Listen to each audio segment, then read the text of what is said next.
Cold. You're kidding. Just one shot? They're not all zombies, Doug. How do you fight this thing? Maybe we could drown it in A1 sauce. Well, sometimes that is better. The person you put up there ain't the person that comes back. It's a dance song to get down with. About 6 feet under. Get there. Ooh, I love this song.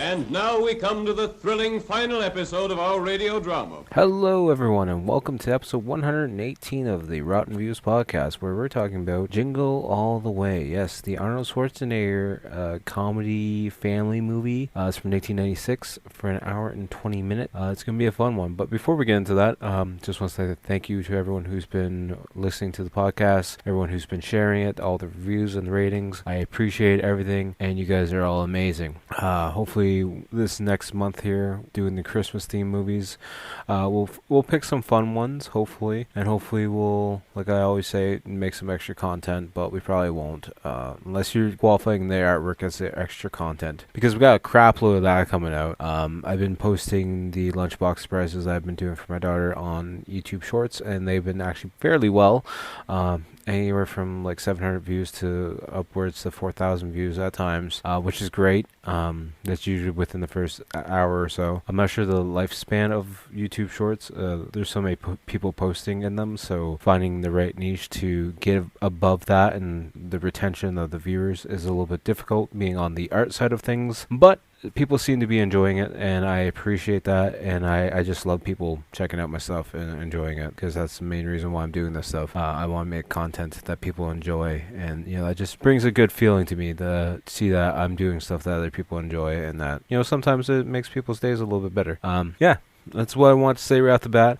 It's actually funny enough. Jack Frost episode just dropped today, and we're already recording their next episode because we're on the ball. We're trying to get ahead of things. That's what we're trying. That's my game plan, at least. Will it last? I don't know. I'm hoping to do another episode sometime around Tuesday or Wednesday, depending on how I feel throughout the week, and depending if I have enough time to watch another movie. And to be honest with you, at the point of this recording, I haven't even picked what the next week's or the following week's movie is going to be. So maybe by the end of this, we'll figure what it is. We don't have a choice, actually, but I have no idea what I'm going to pick yet. I don't know if I'm going to go back to the horror side of things. I don't know if I'm going to go action. I don't know if I want to stay in the comedy. We're going to figure something out, and we'll go from there. But yeah, today was a pretty decent day. I have 4 of the 5 lunchbox art designs pieces done for my daughter's lunchbox. We're doing the full Christmas theme right now, and we got like a Winnie the Pooh piece that's going to be coming out on YouTube. We got Pink Panther, a couple Flintstones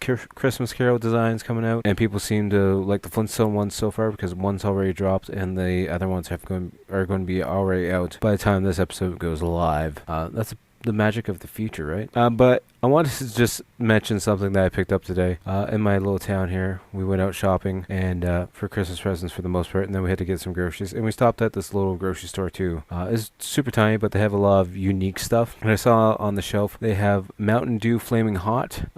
It's different. It's weird. I always like my drinks cold, so I had it in the fridge for a while, and I decided to try it. It's not really hot. It's like having a warm ginger ale, because no matter how cold it is, it still tastes warm, if that makes sense. The graphic design on it, though, on the actual can itself, is really awesome. It's got this little flame guy. But yeah, it's different. I can never picture myself having a full case of it, as I'm still trying to work on the one that I started at like 4 hours ago. But yeah, it's weird. The can's still cold, but when you drink it, it tastes warm. It's not hot. It's a spice, I guess. Maybe it's flat. I don't know. Maybe it's supposed to be hotter. But yeah, that's just my random rant for today. I don't know why I want to mention it, but you guys are here to listen to me for some reason talk about a movie and break it down point by point and try to add some comedy in throughout it. I try to. It usually doesn't work, but that's besides the point. But yeah, we're gonna get right back into the movie. Like I said, Jingle All The Way. It's a 1996 comedy family movie for an hour and 20 minutes. You can watch it on Disney Plus if you guys have Disney Plus. It's also on Crave TV, and if you want to, you can rent it on YouTube for $4.99. I don't know why you would, but that's just my opinion. I think I mentioned this on the last episode at the end. I'm a little bummed. Yeah, I even checked again today in Walmart while we're in there to see if they brought it back. But last year they had the replicas of the Turbo Man action figure out for Christmas. I should have grabbed it last year. It was really cool and, did the phrases and everything. But, sadly, I decided not to. And I guess it is what it is. But yeah, this movie has a 5.7 out of 10 on IMDb, a 19% on Rotten Tomatoes, and 66% on Just Watch, whatever the hell that is. I've never heard of that one before. It was released November 16th in 1996 for a budget of $75 million. That's crazy. A box office of $129.8 million, though, and it's distributed by 20th Century Studios. Little quick rundown on this. Workaholic Howard Langston, that's Arnold Schwarzenegger's character, tries to make things up to his son and his wife. He promised to get Jamie, his son, the hottest toy of the season, which is Turbo Man, even though it's Christmas Eve and the toy is practically sold out everywhere. He's hunting down this elusive gift. He runs into mailman Myron, who's played by Sinbad. Another father on the same quest. With the clock winding down, Langston's moral code is tested as he starts to learn the real meaning of Christmas. I guess he kind of learns the real meaning of Christmas at the last half of the movie. But yeah, it's got a really good cast. Like I said, Arnold Schwarzenegger, Sinbad. It's got the late Phil Hartman. It's got Jim Belushi in it for a little while. Rita Wilson. I feel like she was on like an Arnold Schwarzenegger movie, but I could be wrong. The director is Brian Levant. Hey, he's his fellow Brian, so that's good. He must have done some other good movies at some point in time in his life, right? So we're gonna check his producer roles. Apparently he's done a couple Scooby-Doo's movies, Scooby-Doo The Mystery Begins from 2009 and Scooby-Doo Curse of the Lake Monster from 2010. He's also the producer on A Christmas Story 2, but that says 2012. I don't understand that, because didn't the Christmas Story, maybe that's a different one. So yeah, it doesn't look like he's done like a super lot of well-known things, but it says he was a director on The Flintstones, the 1994 movie, which that's good. I like the Flintstone movie. The tagline in the movie is 2 dads, 1 toy, no prisoners. There's apparently a goof when Howard runs into Ted and the reindeer. The reindeer's antlers are still in velvet. Velvet is shed in August, at least 4 months before Christmas Eve setting. So yeah, that would definitely be a goof because it's not shedding in the right time. And apparently there's a little bit of trivia as well. On the 16th of November 1996 at the Mall of America in Bloomington, where part of the film was shot, day events was held to celebrate the film's release, and Arnold Schwarzenegger donated memorabilia from the film to the mall's Planet Hollywood. I would definitely love to check out Planet Hollywood at some point in time, but I don't even know if it's a story anymore though, but it sounds like a very cool place. Anyways, we're going to get right into the movie because there's not really much else to talk about in the goose or the trivia side of things. And now, preview time.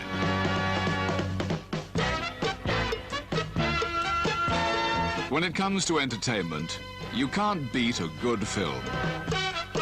So let's take a look at what's coming your way. The following program is brought to you in living color. Saturday Night at the Movies, the television series which each week brings you the finest in recent motion pictures. Every holiday season, there's one toy everyone has to have. I want the Turbo Man action figure with the arms and legs that move, and the rock and roll jetpack, and the boomerang shooter. Getting it is every child's dream. Whoever doesn't can be a real loser. Finding it. You got the doll, right? Is this father's nightmare. I'll get that toy. I promise. Whoa! Nothing like waiting till the last minute, Howard, sir. Especially on Christmas Eve. Turbo Man, you're mine! They're all gone. These two are looking for a Turbo Man! Where's your Christmas spirit? The last one just left. Now, it's 2 fathers. This is war. 1 mission. Oh, poor baby. And every man for himself. I'm thinking maybe We could join up as a team, you know, like Starsky and Hutch. Well, late delivery of Turbo Man. That toy works. Let's go. Is there a problem, officer? You can never do too much to make a child's Christmas magical. Hey, buddy.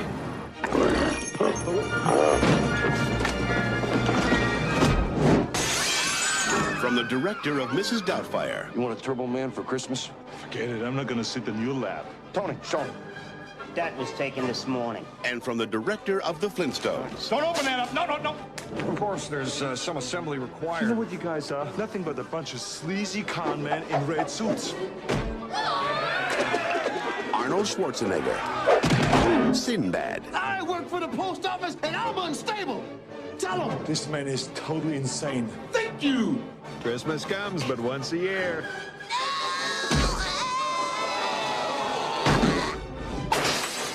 Jingle All The Way. You picked the wrong day.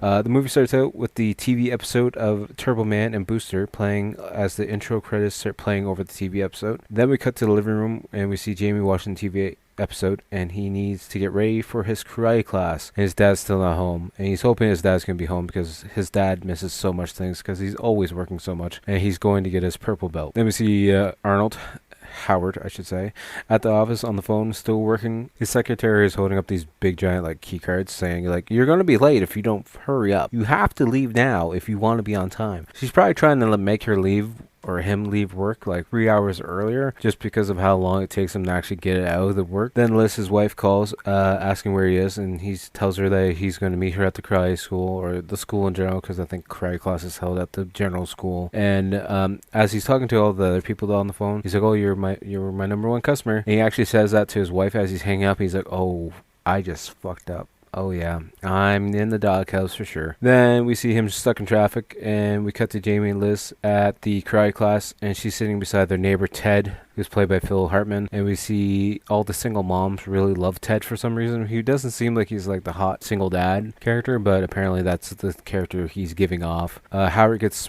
the smart idea of speeding down the shoulder of the road to get by all the traffic, and then he drives by a motorcycle cop, and of course he gets pulled over. He tries to tell the officer how sorry he is because he's late for his son's karate class, and the cop care less about him being late for the class. So he asks Arnold, or Howard I should say, to step out of the vehicle and makes him do all the roadside tests, like walk in the straight line with I think a finger on the nose or something like that. And then he wants him to do the alphabet, but he wants him to do it backwards, and Arnold's just like, you're fucking kidding me, right? Then we cut and see Jamie winning his purple belt and looking back at the back door to see if his dad's standing there, but of course there's no one there to see him win his purple belt. Howard shows up and runs into the school, and we see him running down the hallway, and you can tell no one's there because the lights are starting to get turned off, and all we see in the gym is just the janitor sweeping up all the garbage that was left over. We see Howard finally making it home, and we find out Ted is on his roof putting up some extra Christmas lights that he had. He's like, oh, neighbor, I saw you didn't have any of your Christmas lights up, so I figured I'd use my extras to put on top of your house. Even though he has enough extras to do his entire house, which is a lot of goddamn Christmas lights, because he's got a really nice big house. Everyone in that area has a really nice house, but that's besides the point. And we can tell from this point of view, this interaction, that Howard isn't a really big fan of his neighbor Ted, which is understandable. He makes it inside the home, and Liz goes on how late he is. So then Howard talks, and he's like, I was trying to get there, got stuck in traffic, then I got a speeding ticket, and I got pulled over, and this and that. He's like, well, you don't have to say sorry to me, you gotta say sorry to your son. And we see Jamie's watching Turbo Man, and there's a Turbo Man toy commercial on, and Jamie gets pissed off at Howard and goes up to his room and slams the door right in Arnold's face. I'm going to be switching between a Howard and Arnold just because for some reason I like calling the actor by the actor's real name instead of the character name. So we'll try to just call him Howard, but it's going to slip up every now and then. Also, this kid's room's really freaking cool because he's got like a Marvel's bed set, but he's also got a giant Captain America mural painted behind his bed that takes up like a wall and a half, which I think is really cool. I'm not a big Captain America fan. I would rather, be Wolverine, Deadpool. I don't think Deadpool might have been a thing by this time. I don't know the first issue of Deadpool when he was created. But for me as a kid, or even like the Gargoyles Disney cartoon, that'd be cool.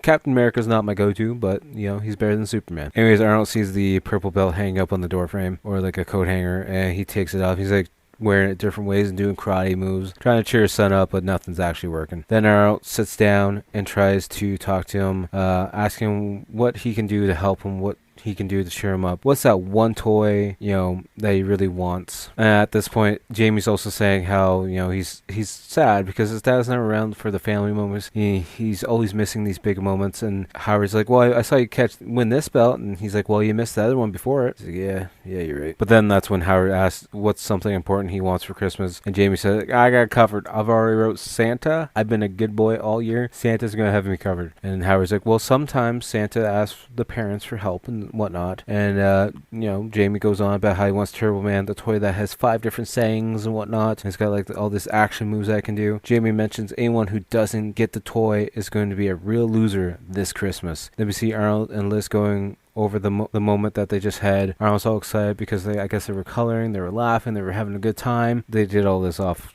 camera. We don't see the scenes at all. And then that's when Liz is like, oh yeah, I forgot. You got the Turbo Man that I asked you to get 2 weeks ago, right? He's like, Turbo Man? You know the toy that he wants? Oh yeah, the toy with the 5 sayings and the action and this and that. And Howard tries to play off like he's already got the toy, but he clearly does not have the toy. And they get in bed together and Liz is like, well, I'm glad you got the toy because it's going to be next to impossible to get that toy this close to Christmas because it's sold out everywhere. You just see Howard's face light up. He's like, oh, I'm in trouble. I don't know what I'm going to do. The next morning, it's Christmas Eve, and Howard claims he has to go to the office to grab the toy because he forgot it there. And Jamie mentions about the parade that's happening in that night and how they always go, even though Howard has missed the last 2 years, but Howard promises to be there. He's like, well, I was busy that time and this time, but I'll be there this time. Don't worry. You can trust your dad. Then we see Howard leaving the house, going to his SUV, and a reindeer is running towards him, and Ted is on the end of the leash trying to hold the reindeer back. Apparently Ted got this reindeer for his son for a Christmas present, and Howard's like, well, what are you going to do after Christmas? He's like, well, I see this nice group of deers hanging off by the river, and I'm just going to release a reindeer, and they'll be all one together, animals together. And Howard tries to be nice to pet the reindeer, and the reindeer goes by him, and Ted's like, wow,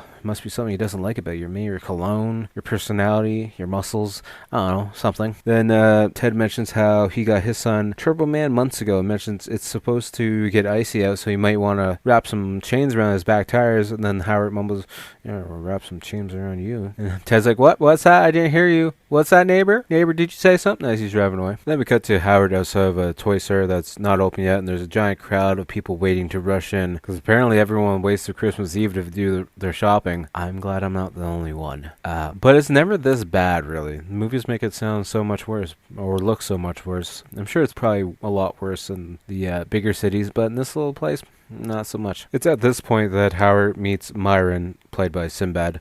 He's a U.S. Postal Service worker, and he's complaining about, this is his busiest time of the year. Everyone's sending out last-minute gifts, and they want them all to be reached on time, and this and that. And then he's complaining about how stupid the toy is that his son wants, even though it's the same toy that Howard's son wants. Then he goes on a rant about how the rich are running everything, and how he's paying alimony to a woman who slept with everyone in the post office but him. I don't know how that works out, but it is what it is. And then the store opens and everyone runs in. They make it to the Turbo Man display, and the entire display has a sold out sign on it, and there's nothing around other than booster toys. Howard asks the employee if they have any in the back, and then the employee just literally starts laughing at him. Doesn't say a single word, just starts laughing at him. And he gets another employee, and they laugh at him together. And then everyone else in the store hears what they're there for, and then they all start laughing as well. Then Howard gets annoyed and picks up the 2 employees. And then the workers mention that the last one sold to an old lady in a fur coat. And then Myron, I think, pushes Howard, and then the race is on to find the lady with the last Turbo Man toy. Then Howard, at some point, I don't know, in this toy store, I guess you can just play with the toys, because there's a kid playing with an RC car, and Howard takes the RC car, and then makes Myron trip and fall on his back, and then Howard runs by him just laughing about it. Then we cut to Howard running down the road at the lady who's in the car, and he's, screaming that he needs that Turbo Man doll, and that she just speeds away. Then we cut and see a montage of him trying to find the Turbo Man, but all the stores are sold out. We also see him destroy a Turbo Man display, because he's getting all pissed off because of the life-size display, and he literally punches it, and then it falls back, but it zooms back up and hits him in the back of the head. So then he starts breaking the cardboard and everything on it. And then we cut to Liz's home as she's baking, as Jamie and Ted's son, I don't know Ted's son's name, are fighting in the living room about who gets to play Turbo Man. And then Ted walks in and tells Liz, you look really tired. You're working really hard. It's Christmas Eve and you're still baking. Why don't you go upstairs, go get naked? I won't peek on you that much. Go get in the shower, just have some you time. And I'll watch the kids and I'll finish your baking for you. And so so she decides to finally go upstairs to go relax and take a shower, I think. And then he goes to pick up a cookie and it's too hot, so he gets all pissed off. And the kids are fighting behind him, and he, for the first time and the only time in the movie, see him raise his voice and tell him pretty much shut up. Then Howard calls from a payphone, and Ted answers it, and he's moaning about how good Liz's cookies are. And then Arnold screams on the phone, put the cookie down, and then Ted hangs up because he's like, oh, the next batch of cookies are done. I'll pass off your message. Not really, but whatever. Then Howard runs into Myron, and he says he's sorry about whacking him in the toy store. I got stuck in the thrill of the toy hunt and everything, the experience to find the toy. And that he mentions, why don't me and you work as a team together? I'm not sure how that's going to work out though, because they're going to only find probably one toy, but they want to work out as a team. Maybe one kid takes half of it. I don't get it. But Howard's like, what? I want to just do this on my own. This is my journey as a father to find this toy that my son really wants. And of course, Myron gets offended. He's like,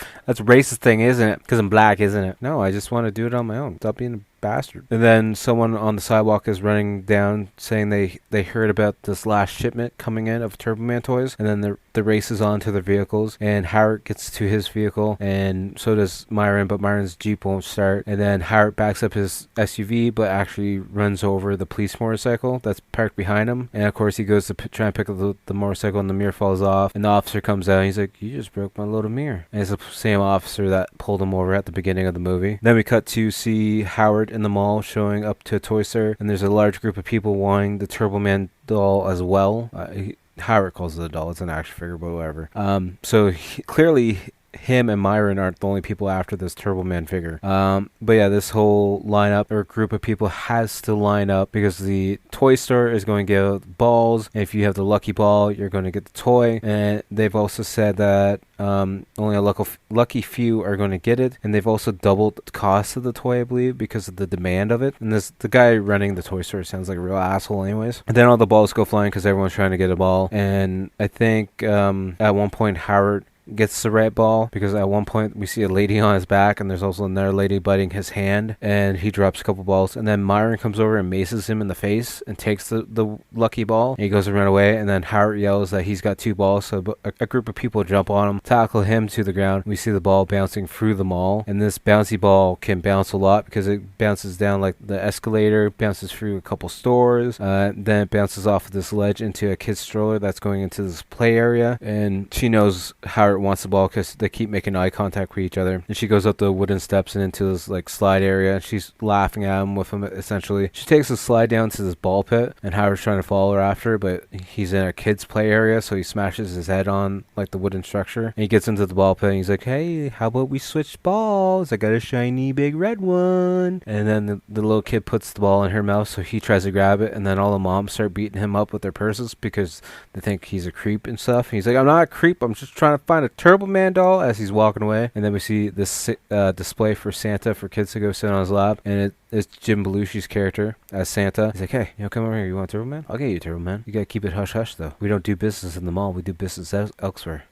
You want the goods? I got the goods. Show him the goods, elf. He's got this little elf that shows him a Polaroid of him holding the action figure. We then cut to see Howard driving down to this like factory area where there's big gates, and there's like a guard with a German Shepherd who has reindeer antlers on because he's like a reindeer guard, and they pull up to the side of the building, and there's a big wooden door, and they got to do a special knock to get inside where they're greeted by another fellow Santa, and the passwords like jingle bells, Batman smells, something along those lines. They make it inside the building, and it's filled with people dressed up as elves and other Santas, and a bunch of various toys all around the area. Then Howard says there's something not so kosher about this place. And he's like, you're just in a ball pit trying to steal a ball from a little kid. How about you shut up? And then Belushi goes on. He's like, we're doing this for the kids. It breaks my heart to see a kid wake up on Christmas morning and they're expecting toys, and all they get is clothes and other stuff like that. So this is why I'm running this place, for all these bootleg broken toys to help out these sad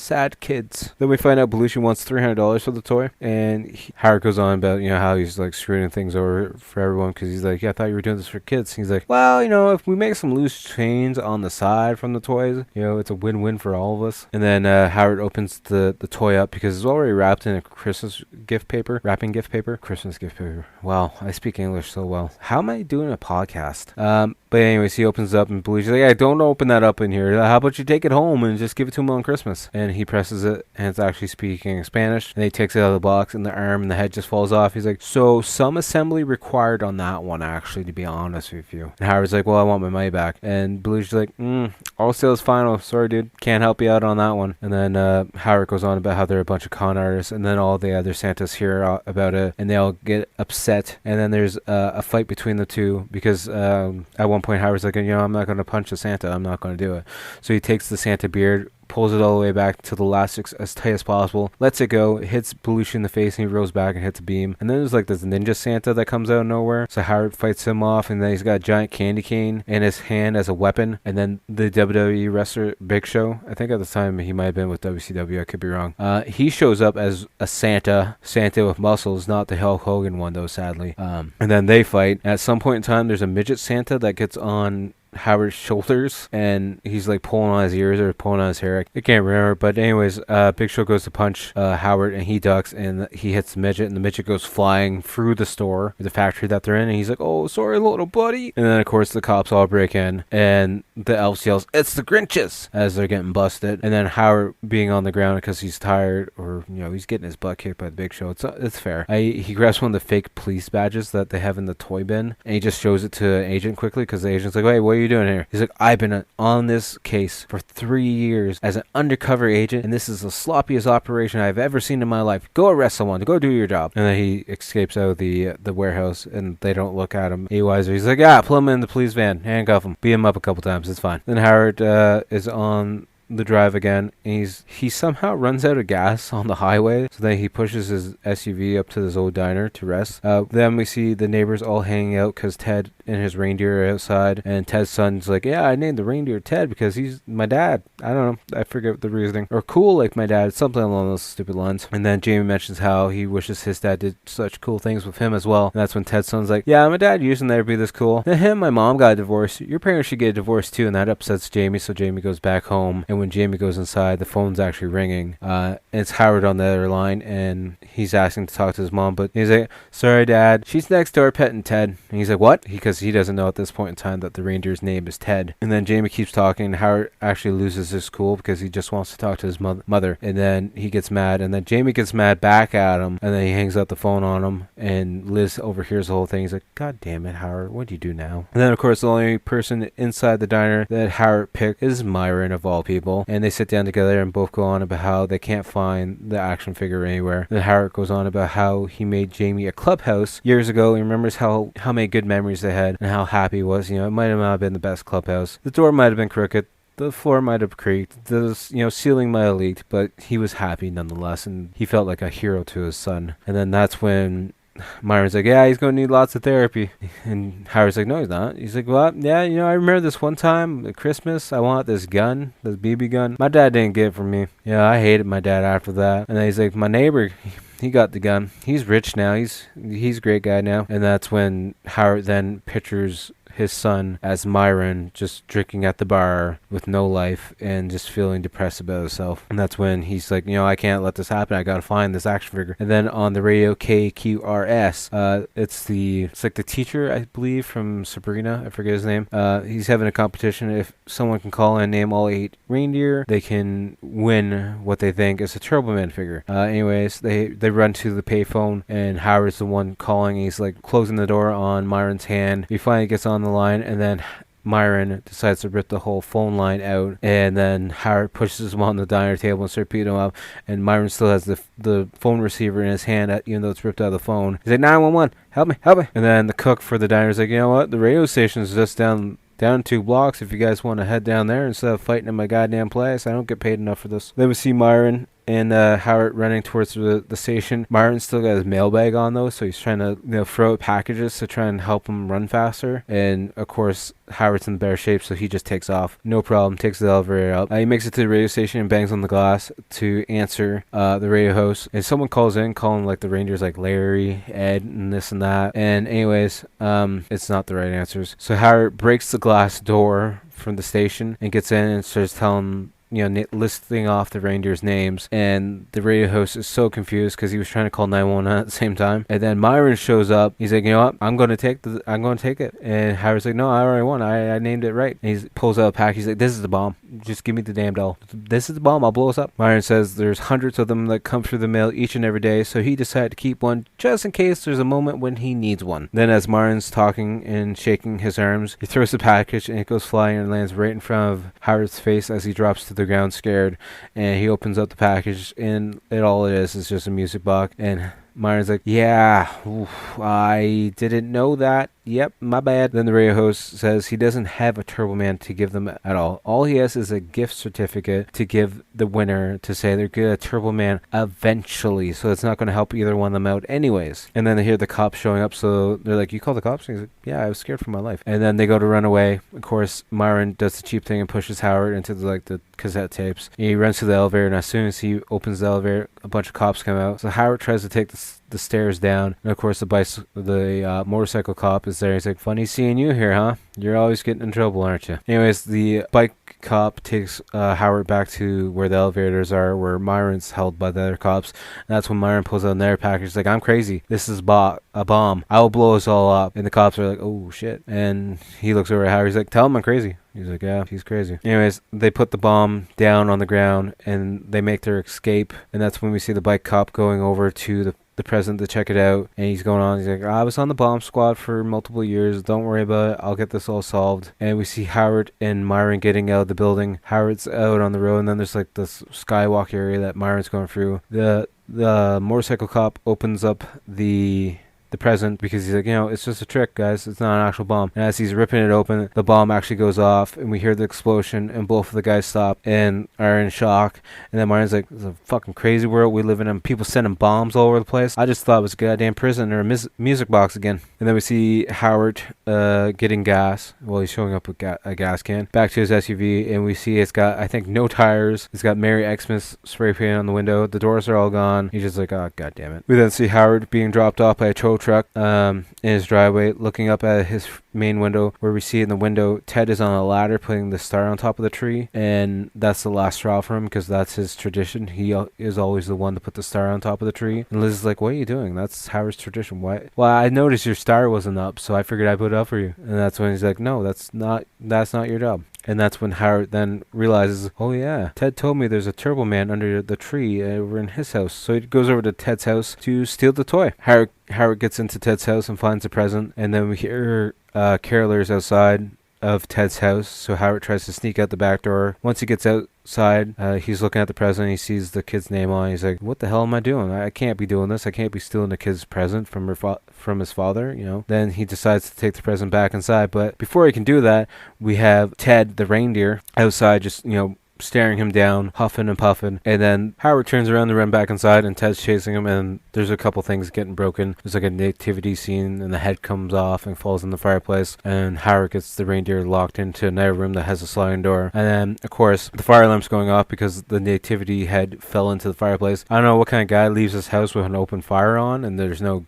guard in front of it, but whatever, he's rich, whatever. Howard takes the nativity head out of the fireplace and tries to put the fire out, but nothing's working, so he then kicks the decoration, and it goes through the front window and falls in front of the carolers, and they all scream and run away. And then Ted and Liz look over confused, and then Liz sees Howard in the broken window. He's like, what are you doing? The whole time he's still holding the present. They go inside Ted's house, and Liz is like, what are you doing? What's in your hand? And Ted grabs it. He's like, that's my son's Turbo Man toy. Howard tries to explain what's going on, but Liz doesn't want to hear it from him at all. And then she's like, you know what, Ted? Can you take us to the parade tonight? And they walk away, and then the reindeer breaks through the door that he was locked behind, and Howard literally clocks him. He's like, well, you started it. Then we see Howard and the reindeer outside drinking it up. Then Howard sees a picture of the family that Jamie drew because they're outside, I think, the clubhouse that he made. He gets motivated to do the right thing. Then we see the parade in full swing, and Ted and Liz and the kids are showing up, but the kids want to go out and stand with their friends because they don't want to wait for the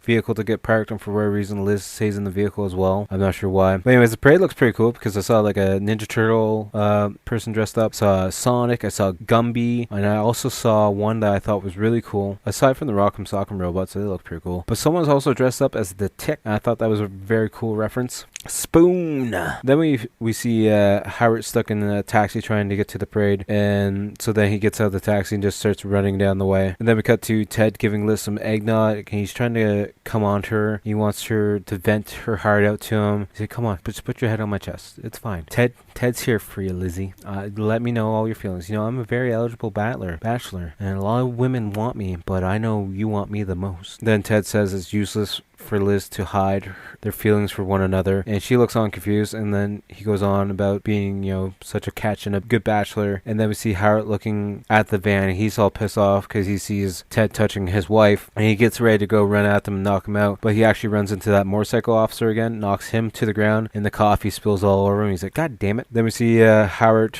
Oh yeah, before that actually, Liz actually hits Ted in the head with the eggnog thermos, and eggnog goes all over his face, and his glasses are all messed up. He's like, oh, that didn't work out as planned. But yeah, then we see Howard running through the back of the buildings. At one point, he takes a turn, and the officer runs in the back of a bus and knocks himself to the ground. Anyways, then he walks into another building, and this instructor guy thinks that he's there to be the new Turbo Man, and the crew members start grabbing him, start taking all his clothes off and putting the suit on him and suiting him up, and they won't let him talk at all because they're like, we're already late, come on, let's go, keep going. Then the guy says, you know, he's really glad that he's filling in for whatever his name was because it was a freak accident, but to be on the plus side, the doctors are saying he's actually having some brain function, so that's a good thing. That's really is. It's a good thing. And then we see Curtis Armstrong, Booger himself from Revenge of the Nerds, playing as Booster, fully outfit. He's like, about time you showed up. I'm sweating my ass off in this stupid pink furry suit. And then next thing we know, we see Howard in his Turbo Man outfit coming out on the parade float. And Booster's like, what are you doing?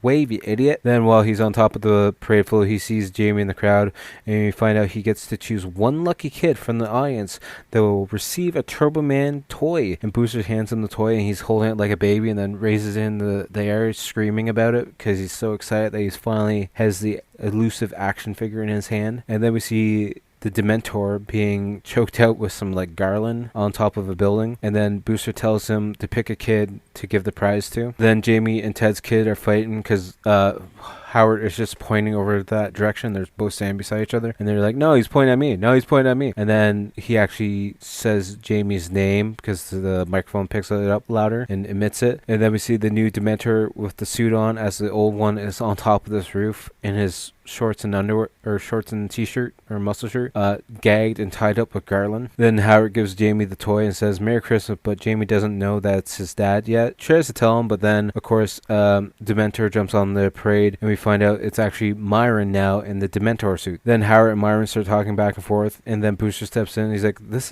isn't what was planned. What are you doing? And then Myron's like, nobody likes you, and pushes him off the parade float, and then a bunch of kids come over and start kicking him, saying how much they don't like him. Then Myron grabs Jamie and hits Howard, and Howard fights back with his turbo disc shooters and gets like Myron right in between the eyes. Then I think it was called the Demon Team comes out and jumps Howard, and then Myron goes to grab Jamie and he hits him right in the no-no spots, the nuts, the gonads, whatever you want to call them, the ouch, that really hurt spot. And then Jamie runs off into the crowd instead of running to his mother of all things, or a police officer, you know, whichever one works. And then we see Jamie going up a ladder on the side of the building, and Myron's following him. He's like, you know, I'm really afraid of heights. You know that thing of vertical and being really dizzy and stuff? Can we not go up here? They make it to the top of the building, and then Jamie starts climbing this giant Christmas tree decoration display.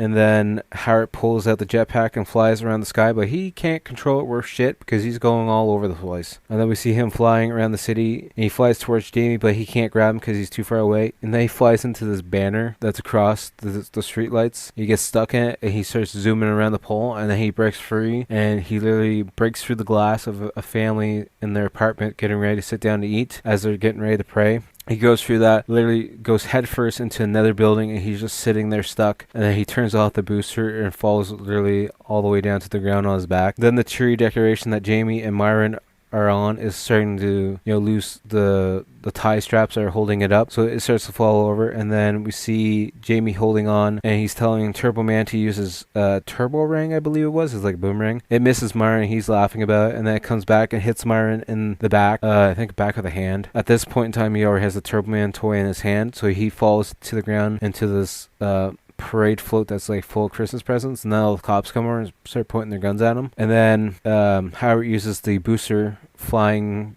jetpack thing and flies over to save his son, as Liz watches on scared because she's like, this isn't planned, I don't know what's going on. And then Howard drops in front of Liz and hands Jamie over to his mom, and Jamie goes on about how excited he was, and then Jamie looks down sad, wishing his dad was there to see, and Jamie says it's his fault his dad's not around because his dad called, and they got into a conversation, and Jamie got mad at him and hung up on him. And then Turbo Man says his dad loves him, and Jamie looks on confused, and he takes the helmet off, and Liz looks on shocked. He's like, Howard, Howie. Then Ted shows up asking his son what's going on, and he's like, Jamie's dad is Turbo Man. And then Ted looks on shocked as he's still covered in eggnog and grabs his son by the collar, and he's like, we gotta get out here, I'm gonna get my ass kicked. Then the cops show up to give Jamie back the Turbo Man toy that Myron stole, and the officer's looking at the back of Howard. He's like, you're a brave man, we would be lucky to have someone like you on the force. And he turns around and he notices it's the same guy that's been causing him so much trouble for the whole day. He's like, you know what, I appreciate that. I'm really sorry about the bike and the coffee, you running into the bus. Oh, I'm also sorry about the bomb going off. Yeah, I didn't know that was going to happen. I'm sorry about that. And then Jamie goes over to Myron, because Myron's, as he's being dragged away by the officers, is complaining, but what's my son going to do for Christmas? He's not going to have his Turbo Man figure, and he's going to hate me. What else am I supposed to do?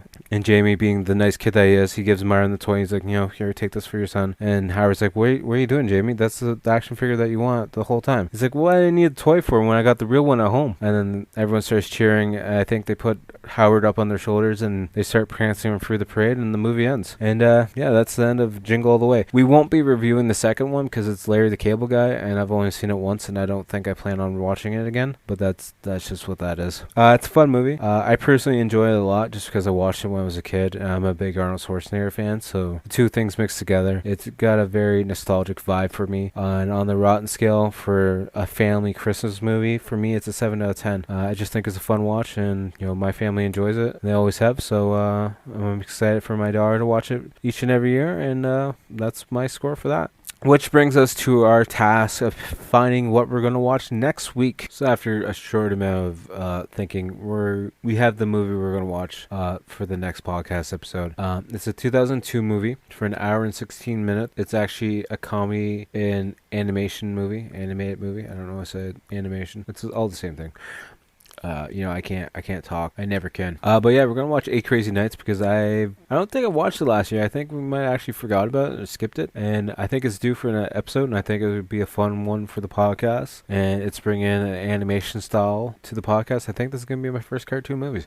We might have did it on the Nostalgic Dads podcast when that was a thing. I don't think we did though. I think we skipped it as well for that because we only ran that podcast for I think a year and a half, maybe 2 years. But yeah, we're gonna watch 8 Crazy Nights from 2002. It's a fun Adam Sandler cartoon. I personally think it's fun, and hopefully you guys will too. Not sure where to watch that yet because I got it on DVD, so I'm not sure where you guys can stream it, but I'm sure a quick Google search and you'll be able to figure that out. But as always, I appreciate you guys all for being here and listening to me try and speak English and try and talk properly. That's a hard task for me to do. Especially being it's midnight right now. I'm getting tired. I am feeling it. But yeah, I appreciate everything you guys do. I appreciate all the shares, the comments, and the reviews. If you guys are on Spotify or Apple Podcasts, feel free to leave a review or a star rating. I appreciate everything. Just give whatever review you feel is necessary, or let me know your favorite episode so far in the YouTube comments down below, because this will be going up on YouTube as well. Each episode goes on YouTube a little bit later than the actual release date. So we get a little bit of views there too. It doesn't count to my yearly views or anything, but it's a fun thing to do. Make sure to follow me on all social medias. @Typhonstein is the main thing to do because you can check out all my artwork, and that's on Twitter, Instagram, YouTube now if you do @Typhonstein, Facebook. I'm pretty much all over the place. And yeah, I'm posting for the most part, daily artwork, if not weekly artwork. But yeah, leave comments down below what kind of artwork you would like to see, and maybe I'll try and fit some other extra stuff in, and we'll go from there. But until next time, I will talk to you guys all later. Make sure to check out the outro band, which is Blood Opera, a Toronto-based horror band. And thank you again for all the support you've been doing for them as well. I appreciate that. And I will talk to you guys all later. Peace. I am a whisper.